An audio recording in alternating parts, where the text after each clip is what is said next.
जय हिंद। वंदे मातरम प्यारे साथियों।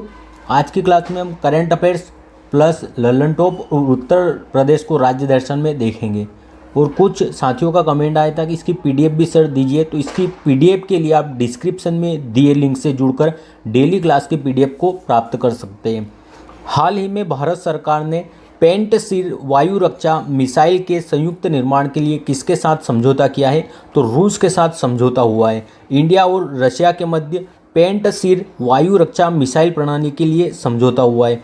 और भारत की ओर से भारत डायनेमिक्स लिमिटेड, जो कि हैदराबाद की कंपनी है, यह इसमें भागीदारी लेने वाली है पेंटसर वायु रक्षा प्रणाली में। और S-400 या जिसे ट्रायम्फ के नाम से भी जाना जाता है, यह रूस की वायु रक्षा प्रणाली है और भारत को यह रूस के द्वारा प्रदान की गई थी। यह रूस की वायु रक्षा प्रणाली है। भारत ने अभी स्वदेशी वायु रक्षा प्रणाली कौन सी विकसित की है? तो जो समर है, यह वायु रक्षा प्रणाली है भारत की स्वदेशी, और इसमें आकाश मिसाइल का भारत ने प्रयोग किया है। और अत्यधिक कम दूरी की वायु रक्षा प्रणाली कौन सी है भारत की? तो यह वशारोध है, और इसका भी अभी सफल परीक्षण कर लिया है भारत ने। समर यह वायु रक्षा प्रणाली है, और अत्यंत कम दूरी की वायु रक्षा प्रणाली भारत की कौन सी है? वशारोध है। नेक्स्ट प्रश्न है 55वें IFFI अर्थात international film festival of India 2024 में सत्यजीत रे लाइफ टाइम अचीवमेंट अवार्ड से किसे सम्मानित किया गया है? तो ऑस्ट्रेलिया के फिलिप नोयस जी को सम्मानित किया गया है। International film festival of India, इसका आयोजन प्रतिवर्ष गोवा में होता है, और इस बार 55वें क्रम का यह सम्मेलन है। और सत्यजीत रे लाइफ टाइम अचीवमेंट अवार्ड यहाँ पर किसे दिया जाएगा? तो जो फिलिप नोयस है, जो कि ऑस्ट्रेलिया के निर्देशक है, फिल्म निर्माता है फिलिप नोयस, इन्हें प्रदान किया जाएगा सत्य रे लाइफ टाइम अचीवमेंट अवार्ड। और इस बार की इसकी थीम क्या रखी गई है? तो युवा फिल्म निर्माता भविष्य अभी है। युवा फिल्म निर्माता भविष्य अभी है, यह इसकी थीम है। सत्यजीत रे कौन थे? तो यह फिल्म मेकर थे, और पाथेर पांचाली इनकी फर्स्ट फिल्म थी। 1992 में इन्हें ऑस्कर में लाइफ टाइम अचीवमेंट अवार्ड प्राप्त हुआ था, ऑस्कर अवार्ड में। और इसे प्राप्त करने वाले एकमात्र भारतीय है जो कि सत्यजीत रे जी हैं। और 1992 में ही इन्हें भारत रत्न से सम्मानित किया गया था, भारत के सर्वोच्च नागरिक सम्मान से। नेक्स्ट प्रश्न है, हाल ही में चर्चा में रहे शानन परियोजना विवाद का संबंध किससे है? तो यह पंजाब और हरियाणा के मध्य अभी विवादित है। पंजाब और हिमाचल प्रदेश के मध्य विवादित है। सॉरी, यहाँ पर हरियाणा नहीं आएगा, हिमाचल प्रदेश आएगा। पंजाब और हिमाचल प्रदेश के मध्य यह विवादित है। कौन सी परियोजना है? तो शानन परियोजना है। पंजाब और हिमाचल प्रदेश के मध्य यह अधिकार को लेकर अभी विवाद में आई है। यह किस नदी पर है? तो व्यास की सहायक नदी है उहुल नदी पर है ये मंडीदीप हिमाचल प्रदेश में। और यहाँ पर 110 मेगावाट बिजली का उत्पादन होता है। तो इस बिजली जो यहाँ पर उत्पादित होती है, इसमें हिस्सा लेने को लेकर पंजाब और हिमाचल प्रदेश में अभी इसके अधिकार को लेकर जो इनके मध्य विवाद हुआ है। और इस परियोजना का नाम क्या है? शानन परियोजना है। व्यास की सहायक नदी उहुल नदी है, इस पर यह स्थित है। पोंग बांध किस नदी पर है? तो व्यास नदी पर है पोंग बांध। और सतलज और व्यास दोनों के संगम पर कौन सा बांध है? हरि के बैराज, जहाँ से जो इंदिरा गांधी नहर है उसे भी निकाला गया है। और इंदिरा गांधी नहर को राजस्थान की मरुगंगा कहा जाता है। नेक्स्ट प्रश्न है, हाल ही में मॉरिशस के प्रधानमंत्री पद पर किसका निर्वाचन हुआ है? तो डॉक्टर नवीन रामगुलाम यह अभी मॉरिशस के नए प्रधानमंत्री बने। मॉरिशस इसकी राजधानी पोर्ट लुइस है। यहाँ के नए प्रधानमंत्री डॉक्टर नवीन रामगुलाम बने। ये कौन है? तो जो यहाँ के पहले मॉरिशस के जो पहले प्रधानमंत्री थे शिव कुमार सागर रामगुलाम, इनके बेटे हैं नवीन रामगुलाम जी। यहाँ के एक्स प्राइम मिनिस्टर कौन है? अर्थात इन्होंने किसे रिप्लेस किया है? तो प्रविंद जगन्नाथ जी को रिप्लेस करके डॉक्टर नवीन रामगुलाम यहाँ के नए प्रधानमंत्री बने मॉरिशस के। चागोस द्वीप पर मॉरिशस का अधिकार हो गया है। अभी हाल ही में जो यूनाइटेड किंगडम में ब्रिटेन, इसके अधिकार में यह द्वीप था, और इसके द्वारा अब चागोस द्वीप को मॉरिशस को सौंप दिया गया है। डॉक्टर अनुरा कुमार दिसानायके यह श्रीलंका के राष्ट्रपति है। डॉक्टर मोहम्मद मोइजू ये कहाँ के? मालदीव के राष्ट्रपति है मोहम्मद मोइजू। नेक्स्ट प्रश्न है, हाल ही में राष्ट्रीय लोक सेवा प्रसारण दिवस 2024 कब मनाया गया? तो 12 नवंबर को मनाया गया राष्ट्रीय लोक सेवा प्रसारण दिवस। और 12 नवंबर को ही क्यों मनाया जाता है? क्योंकि 12 नवंबर 1947 को महात्मा गांधी पहली बार और एकमात्र बार आकाशवाणी स्टूडियो पर गए थे और इन्होंने जो विस्थापित लोग थे उन्हें संबोधित किया था 12 नवंबर 1947 को, इसलिए राष्ट्रीय लोक सेवा प्रसारण दिवस मनाया जाता है 12 नवंबर को। और यह कब से मनाने की घोषणा हुई? तो 2001 से यह प्रारंभ होता है। फर्स्ट रेडियो का प्रसारण कहाँ से हुआ था भारत में? तो बॉम्बे से भारत में फर्स्ट रेडियो का प्रसारण होता है। 11 नवंबर के दिन राष्ट्रीय शिक्षा दिवस मनाते हैं हम। 9 नवंबर को राष्ट्रीय विधिक सेवा दिवस मनाया जाता है और 12 नवंबर को विश्व निमोनिया दिवस के रूप में मनाते हैं।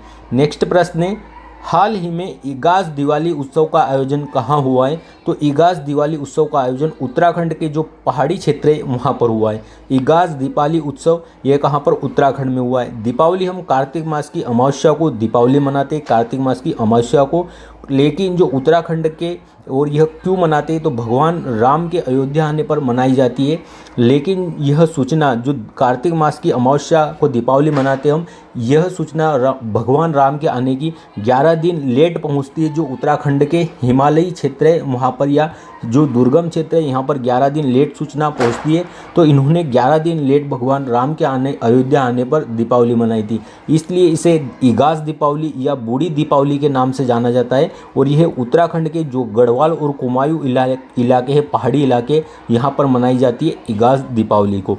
उत्तराखंड के इसके अतिरिक्त प्रमुख त्यौहार है हरेला त्यौहार और मक्खन त्यौहार। ये कहाँ के? उत्तराखंड के। और समान नागरिक संहिता के लिए अभी विधेयक पारित करने वाला पहला राज्य कौन सा है? तो यह भी उत्तराखंड है। नेक्स्ट प्रश्न है, हाल ही में रक्षा अंतरिक्ष एजेंसी ने पहली बार अंतरिक्ष अभ्यास 2024 का उद्घाटन कहाँ किया है? तो रक्षा अंतरिक्ष एजेंसी ने पहली बार अंतरिक्ष अभ्यास 2024 का उद्घाटन नई दिल्ली में किया है। अंतरिक्ष अभ्यास 2024 इसका उद्घाटन नई दिल्ली में किया गया है और अंतरिक्ष में खतरों से निपटने के लिए इसका उद्घाटन किया है। यह 11 से 13 नवंबर के मध्य पहली बार आयोजित होगा नई दिल्ली में। और इसका उद्घाटन किसके द्वारा किया गया है? तो हमारे सेकेंड जो CDS है, chief of defence staff Anil ji Chauhan, इनके द्वारा इसका उद्घाटन किया गया है। अभी कुछ दिन पहला चर्चा में रहा था मिशन विक्टर हेज यह किससे संबंधित है? तो यह स्पेस में पहला युद्धाभ्यास था और किसने किया था? तो USA के द्वारा किया गया था विक्टर हेज युद्धाभ्यास अंतरिक्ष में।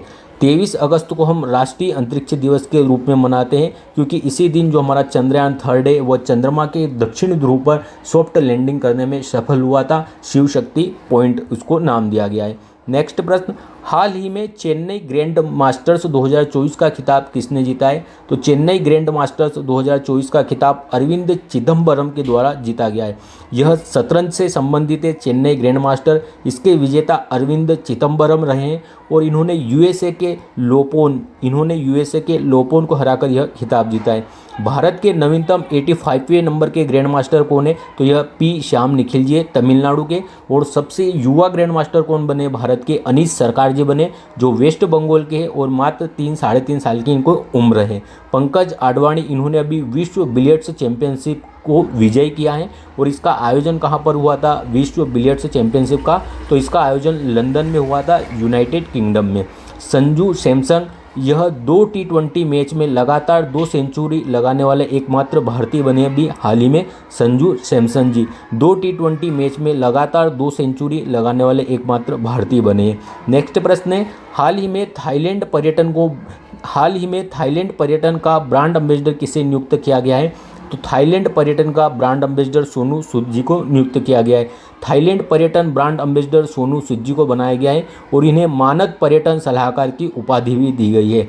यह ऑटोबायोग्राफी सोनू सूद जी की आई एम नॉट मसीहा, जो अभी कोविड था 2020 में, कोविड का समय आया था, उस टाइम इन्होंने अपनी ये पुस्तक आई थी इनकी, आई एम नॉट मसीहा। नेक्स्ट प्रश्न है, हाल ही में एवियन बोटुलिज्म के कारण 600 प्रवासी पक्षियों की मौत कहाँ हुई है? तो एवियन बोटुलिज्म के कारण सांभर झील में अभी जो है 600 प्रवासी पक्षियों की मृत्यु हो गई है। सांभर झील यह राजस्थान में है और यह खारे पानी की झील है सांभर झील। यहाँ पर एवियन बोटुलिज्म बीमारी जो कि खाद्य विषाक्तता के कारण होती है, बैक्टीरिया जीवाणु से होने वाली बीमारी है यह एवियन बोटुलिज्म, इससे 600 प्रवासी पक्षियों की मौत हुई है सांभर झील के यहाँ। यह एक प्रकार की खाद्य विषाक्तता उत्पन्न करते हैं और इसमें पक्षियों में लकवे जैसे लक्षण दिखाई देते हैं, जिससे उनसे उड़ा नहीं जा सकता और वह ठीक से बैठ नहीं सकते, अर्थात रक्त के थक्के जम जाते हैं। चिल्का झील की अगर बात करें तो यह कहाँ पर है, उड़ीसा में स्थित है, तटीय झील है और यह भारत की सबसे बड़ी खारे पानी की झील है। और भारत का पहला आर्द्रभूमि स्थल भी कौन सा बना था, चिल्का झील ही थी। वुलर झील यह जम्मू कश्मीर में स्थित है, वुलर झील, और इससे होकर कौन सी नदी प्रवाहित होती है, झेलम नदी प्रवाहित होती है वुलर झील से। और भारत की सबसे बड़ी मीठे पानी की झील कौन सी है, तो यह वुलर झील है। वेम्बनाड झील यह केरल में स्थित है और भारत की सबसे लंबी झील कौन सी है, तो यह वेम्बनाड झील है। और इन्हें जो वहाँ के स्थानीय भाषाएं वेम्बनाड और अष्टमुदी, ये दोनों झील कहाँ पर है, केरल में है। और जो स्थानीय लोग, ये स्थानीय भाषा में इसे क्या कहा जाता है, तो स्थानीय भाषा में इन झीलों को कयाल कहा जाता है, जो वेम्बनाड और अष्टमुदी झीलें हैं इन्हें। अब हम राज्य दर्शन देख लेते हैं, फिर लल्लन टॉप प्रश्नों का रिवीजन करेंगे। यह क्लासें आपके लिए मोस्ट इम्पोर्टेंट रहने वाली है। ये क्लास आप निरंतर प्रत्येक दिन बिना मिस किए लगातार लेकर देखिए, आपको बेस्ट रिजल्ट मिलेंगे। आपके इम्प्रूवमेंट, जीके जीएस और करंट अफेयर्स का भय, डर और एग्ज़ाम में गलत होने की संभावना बिल्कुल नहीं रहेगी आपकी। इसे बस यह समझ कर लीजिए कि यह आपका एक इम्पोर्टेंट कार्य है प्रतिदिन का, और आप ग्रुप में जुड़कर वहाँ से पीडीएफ भी प्राप्त कर एक बार पीडीएफ का भी रिवीजन जरूर कर लिया करें। अब हम देखते हैं राज्य दर्शन। उत्तर प्रदेश राज्य दर्शन देखते हैं। हमने राज्य दर्शन में कल उत्तर प्रदेश पूरा रिवीजन किया था, जितना सर ने पढ़ाया था। उसके आगे आज देखते हैं कथक, यह शास्त्रीय नृत्य है उत्तर भारत का। उत्तर भारत में प्रमुख घराने कौन कौन से कथक के, तो लखनऊ, बनारस और जयपुर घराने से संबंधित है। इन्हें पुनर्जीवित करने का किसे जो श्रेय दिया जाता है कथक को, तो कालका बिंदादीन महाराज को इसे पुनर्जीवित करने का श्रेय दिया जाता है। इसके प्रमुख कलाकार कौन से, कथक के पंडित बिरजू महाराज जी है। इसके लिए इन्हें 1986 में पद्म विभूषण से भी सम्मानित किया गया है। इसके अतिरिक्त सितारा देवी, शोभना देवी, लच्छू महाराज, अच्छन महाराज भी इसके कलाकार हैं। चरकुला नृत्य यह भी उत्तर प्रदेश का है। पाई डंडा नृत्य यह बुंदेलखंड क्षेत्र में किया जाता है उत्तर प्रदेश में। नौटंकी यह भी उत्तर प्रदेश का है। रासलीला यह भी उत्तर प्रदेश में की जाती है। लट्ठमार होली कहाँ की प्रसिद्ध है, बरसाना की। इलाहाबाद को जीआई टैग किसके लिए, जो सुखरव गवा है, यहाँ का अमरूद है जो कि बहुत मीठा है, इसका जीआई टैग किसके पास है, इलाहाबाद के पास। लखनऊ की जो चिकनकारी कला है, इसका जीआई टैग लखनऊ के पास है। बनारस की साड़ी का जीआई टैग है। भदोही की कालीन, जो भदोही के गलीचे या कालीन है, इसका जीआई टैग है भदोही। फिरोजाबाद, यहाँ के कांच का जीआई टैग फिरोजाबाद के पास है। इत्र का जीआई टैग कन्नौज के पास है। बलुआ पत्थर का चुन्नेर स्थान है, बलुआ पत्थर का जीआई टैग इसके पास है। और टेराकोटा का जीआई टैग गोरखपुर के पास है। तो इतना सर के द्वारा कराया गया है जो उत्तर प्रदेश राज्य दर्शन है उसमें। अब हम लल्लन टॉप प्रश्नों को देखते हैं। पहला प्रश्न है लल्लन टॉप, मसूद पेजेशकियान ने किस देश के राष्ट्रपति चुनाव में जीत दर्ज की है, तो मसूद पेजेशकियान अभी ईरान के राष्ट्रपति बने। यहाँ के इब्राहिम रईसी की राष्ट्रपति मृत्यु होने के बाद इब्राहिम रईसी की। भारतीय वायुसेना ने कौन सी पहले स्वदेशी एंटी रेडिएशन मिसाइल का सफल परीक्षण किया है, रुद्रम फर्स्ट का। ICAR भारतीय मसाला अनुसंधान संस्थान ने किसे स्पाइस अवार्ड 2024 से सम्मानित किया है, तो यह स्वप्ना कलिंगल जी को सम्मानित किया गया है। और मसाला अनुसंधान संस्थान कहाँ पर है, कोझिकोड केरल में। उत्तर प्रदेश में हुई हाथरस भगदड़ की जांच करने के लिए किसकी अध्यक्षता में जांच आयोग का गठन हुआ था, ब्रजेश श्रीवास्तव जी की अध्यक्षता में। वित्तीय कार्रवाई कार्यबल की अध्यक्षता किसने की है, तो फाइनेंशियल एक्शन टास्क फोर्स की अध्यक्षा एलिजा माद्रो जी कर रही है। गीग वर्कर्स विधेयक लाने वाला देश का दूसरा राज्य कौन सा है, तो यह कर्नाटक बन गया है दूसरा राज्य। और पहला राज्य कौन सा, राजस्थान था। राष्ट्रीय क्षय रोग उन्मूलन कार्यक्रम के लिए प्रधान सलाहकार किसे नियुक्त किया गया है, डॉक्टर सौम्या स्वामीनाथन को। और 2025 तक जो टीबी है उसके उन्मूलन का लक्ष्य है भारत का। बागवानी श्रेणी में सर्वश्रेष्ठ राज्य का कृषि नेतृत्व पुरस्कार किसे मिला है, तो बागवानी श्रेणी में नागालैंड को मिला है। और ओवरऑल कृषि में सर्वश्रेष्ठ राज्य का पुरस्कार महाराष्ट्र को मिला है। हाल ही में केंद्र सरकार ने किस तिथि को संविधान हत्या दिवस मनाने की घोषणा की है? 25 जून को। भारत में अभी तक 3 बार आपातकाल लगा है, 1961, 1971 और 1975 में। 25 जून 1975 को भारत में तीसरी बार आपातकाल की घोषणा होती है और इस दिन संविधान हत्या दिवस मनाने की घोषणा की गई है केंद्र सरकार के द्वारा या गृह मंत्रालय के द्वारा। और अभी हाल ही में गृह मंत्रालय ने जो हैदराबाद है इसका स्वतंत्रता दिवस कब मनाने की घोषणा की है, जो हैदराबाद है उसका। पहला विश्व ऑडियो विजुअल और मनोरंजन शिखर सम्मेलन 2024 कहाँ आयोजित हुआ है? तो यह गोवा में आयोजित हुआ है, पहला है इसलिए इम्पोर्टेंट है। कृषि स्टार्टअप को सहायता देने के लिए एग्रीशोर लॉन्च करने की घोषणा किसने की है? तो नाबार्ड ने इसकी घोषणा की है। नाबार्ड की स्थापना 12 जुलाई 1982 को होती है शिव रमन समिति की अनुशंसा पर। खारची पूजा महोत्सव का आयोजन कहाँ पर होता है? त्रिपुरा में होता है। इसके अतिरिक्त गरिया पूजा भी कहाँ पर होती है? केर पूजा भी त्रिपुरा में होती है। विंबलडन पुरुष एकल 2024 का विजेता कौन है? तो पुरुष में विंबलडन एकल का विजेता कार्लोस अल्कराज है, जो कि स्पेन के खिलाड़ी है। यह सबसे पुराना जो विंबलडन है, जो सबसे पुराना क्या टेनिस ग्रैंड स्लैम है विंबलडन। 1877 में यह प्रारंभ होता है और यह ग्रास कोर्ट जो कि क्ले कोर्ट होता है, इस पर जो ग्रास कोर्ट है अर्थात जो हरी घास है उस पर खेला जाता है। और जो फ्रेंच ओपन है वह किस पे खेला जाता है? क्ले कोर्ट जो लाल बजरी होती है उस पर कौन सा खेला जाता है? फ्रेंच ओपन खेला जाता है। नेक्स्ट प्रश्न है, कोपा अमेरिका चैंपियनशिप 2024 का खिताब किसने जीता है? अर्जेंटीना ने जीता है कोपा अमेरिका का खिताब और उप विजेता कोलंबिया था। हमारा संविधान हमारा सम्मान अभियान का दूसरा क्षेत्रीय आयोजन कहाँ पर हुआ है? प्रयागराज में। और पहला क्षेत्रीय आयोजन कहाँ पर? बीकानेर में हुआ था। चौथी बार राष्ट्रपति चुनाव में जीत हासिल करने वाले पाल कांगमे का संबंध किससे है? तो यह रवांडा के अभी चौथी बार राष्ट्रपति बने। 45वां अंतरिक्ष अनुसंधान समिति का कोस्पर वैश्विक सम्मेलन कहाँ प्रारंभ हुआ है? दक्षिण कोरिया में।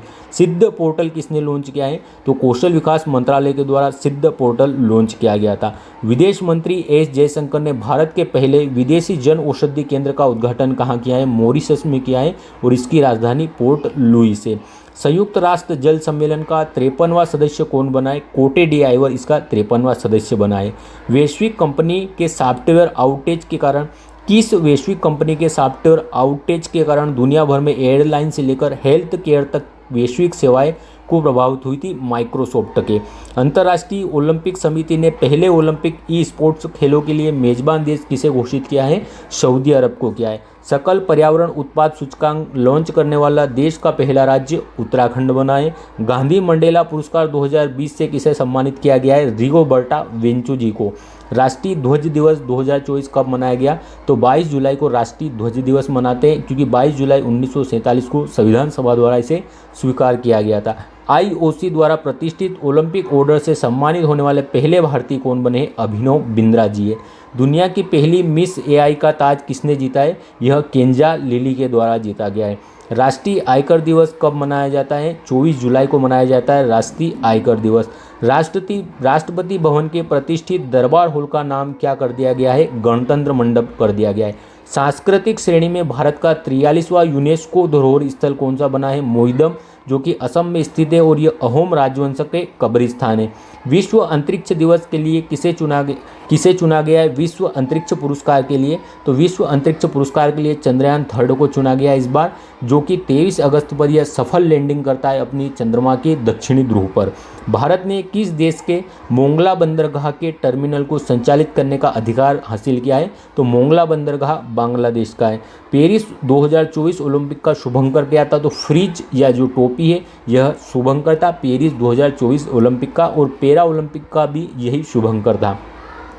हाल ही में विदेश मंत्री एस जयशंकर ने रामलल्ला पर पहली डाक टिकट का अनावरण कहाँ किया है? लाओस की राजधानी वियंतिने में इसका अनावरण किया था, और लाओस की राजधानी वियंतिने में ही जो आसियान है उसकी बैठक हुई है इस बार। देश के पहले भूमिगत संग्रहालय का उद्घाटन दिल्ली में हुआ है, हुमायूं के मकबरे में। अंतर्राष्ट्रीय बाघ दिवस कब मनाया जाता है? 29 जुलाई को मनाया जाता है अंतर्राष्ट्रीय बाघ दिवस। भारत सरकार ने किसे सैटेलाइट ट्रैकिंग सुविधा स्थापित करने की मंजूरी दी है? तो जो ध्रुव स्पेस कंपनी है इसे सैटेलाइट ट्रैकिंग सुविधा स्थापित करने की मंजूरी दी गई है भारत सरकार के द्वारा। अब हम कल के प्रश्नों का रिवीजन करते हैं। पहला प्रश्न है, संयुक्त राष्ट्र जलवायु परिवर्तन सम्मेलन COP29 का कहाँ प्रारंभ हुई है? तो यह बाकू अजरबैजान में इस बार आयोजित हुई है COP29।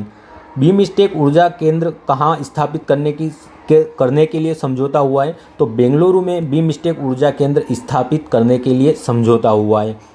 नेक्स्ट है, हाल ही में ब्रांड फाइनेंस के वैश्विक शहर सूचकांक 2024 में टॉप 5 में शामिल पश्चिम एशिया का पहला देश कौन सा है? तो पश्चिम एशिया का पहला देश कौन सा है या पहला शहर कौन सा है? तो यह दुबई बन गया है। नेक्स्ट है, हाल ही में राष्ट्रीय शिक्षा दिवस 2024 कब मनाया गया? तो 11 नवंबर को मनाया गया राष्ट्रीय शिक्षा दिवस 2024, क्योंकि जो अब्दुल कलाम आज़ाद है भारत के पहले शिक्षा मंत्री, उनका बर्थडे होता है इस दिन। नेक्स्ट है, हाल ही में महिला टेनिस एसोसिएशन की बिली जीन किंग ट्रॉफी का खिताब किसने जीता है? तो यह यूएसए की कोको गॉफ के द्वारा जीता गया है। अंतर्राष्ट्रीय हॉकी महासंघ के अध्यक्ष पद पर किसे चुना गया है? तो यह री-इलेक्ट हुए तैयब इकराम जी पाकिस्तान के। हाल ही में H5 बर्ड फ्लू के पहले मानव मामले की पुष्टि कहाँ हुई है? कनाडा में इसकी पहली मामले की पुष्टि हुई है। दिवंगत प्रसिद्ध वादक पंडित राम नारायण का संबंध किससे है? तो यह सारंगी से संबंधित थे। कलेंगार करुणानिधि सेमोजी तमिल पुरस्कार से किसे सम्मानित किया गया है? तो यह M सेल्वरासन जी को सम्मानित किया गया है। भारतीय संविधान की मूल पांडुलिपि की प्रतिकृति किस देश के अंतर्राष्ट्रीय पुस्तक मेले में प्रदर्शित की गई है? तो यह UAE के जो पुस्तक मेला हुआ था, UAE में अंतर्राष्ट्रीय पुस्तक मेला, यहाँ पर प्रदर्शित की गई थी। तो यह हमने आज का करंट अफेयर्स पर लल्लन टॉप प्लस राज्य दर्शन देखा है और कल के प्रश्नों का रिवीजन भी किया है। अगर आपको यह क्लास अच्छी लगती है और अगर आपकी कुछ भावनाएं हैं इस क्लास को लेकर कि आपको किस प्रकार से यह हेल्प करती है क्लास कम समय में रिवीजन में, या जो भी इससे आपको लाभ प्राप्त होता है, तो आप कमेंट करके ज़रूर बताइए, ताकि मुझे भी पता चले कि आप किस तरह इन क्लास से लाभान्वित होते हैं और मोटिवेट फील कर सकूं अपने आप को लिए। तो धन्यवाद, जय हिंद, मिलते हैं कल अगले वीडियो में।